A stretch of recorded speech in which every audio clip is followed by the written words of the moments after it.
3ធ្វើកសិកម្មទទួលបានផលចំណេញច្រើនលុះត្រាតែយើងមានការចំណាយតិចទៅចំណេញច្រើនបាទគ្រប់ជំរាបសួរអ៊ំពូមីងទាំងអស់គ្នាបាទជួបជាមួយខ្ញុំបាទផុនតារ៉ូថ្ងៃនេះបានមកដល់ចំការបងឈុនបាទដែលបងគាត់មានដាំនៅក្រោយខ្នងគឺដំណាំទុរេនហើយគាត់មានទាំងទុរេនសាវម៉ាវម្រេចហើយនិងចន្ទីហើយឆ្នាំនេះក៏ការប្រមូលផលចន្ទីរបស់គាត់ក៏បានច្រើនដែរហើយអ្វីដែលខ្ញុំចង់ផ្ដល់ជូនដល់អ៊ំពូមីងទាំងអស់គ្នាខ្ញុំចង់បញ្ជាក់ថាចំការរបស់គាត់គឺពិសេសជាងគេមកមិនខ្ញុំនិយាយថាពិសេសគឺដោយសារការចំណាយរបស់គាត់គឺគាត់ព្យាយាមកាត់បន្ថយការចំណាយអស់លទ្ធភាពតែម្ដងមានន័យថាក្នុងចំការទាំងអស់របស់គាត់ដែលគាត់ដាំមិនថាម្រេច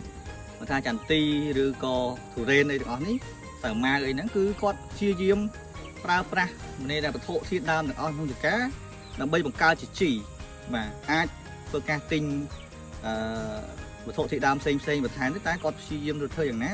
ឲ្យចំការរបស់គាត់ជាបែបធម្មជាតិបាទអញ្ចឹងក្រុមហ៊ុនហ៊ុនយន្តកសិកម្មប្រឹក្សាជាមួយនឹងម្ចាស់ចំការបងឈុនផ្ទាល់តែម្ដងមានក្រុមការងាររបស់ក្រុមហ៊ុនហ៊ុនយន្តកសិកម្មខាងបច្ចេកទេសគឺតែងតែចុះមកជួយផ្សព្វផ្សាយក៏ដូចជាប្រឹក្សាในការផលិតជីរបស់គាត់អញ្ចឹងជាក់ស្ដែងនៅក្នុងឆ្នាំនេះគឺគាត់បានទទួលផលបានច្រើនហើយចំណេញគឺចំណេញច្រើនដោយសារការចំណាយរបស់គាត់មានតិចអញ្ចឹងអ៊ំពូមីងដែលជាម្ចាស់ចំការមិនថាទុរេនចន្ទីឬក៏បាទម្រេចអីផ្សេងមានចម្ងល់តាក់ទងជាមួយបច្ចេកទេសក្រុមហ៊ុនហ៊ុនយន្តកសិកម្មអាចធ្វើការប្រឹក្សាក៏ដូចជាផ្ដល់ផ្លាស់ប្ដូរយោបល់គ្នាតាមរយៈ Telegram ក៏ដូចជាការចុះផ្ទាល់ដូចជាក់ស្ដែងថ្ងៃនេះខ្ញុំជាមួយនឹងក្រុមការងារបច្ចេកទេសបានចុះមកដល់ចំការបងឈុនផ្ទាល់តែម្ដង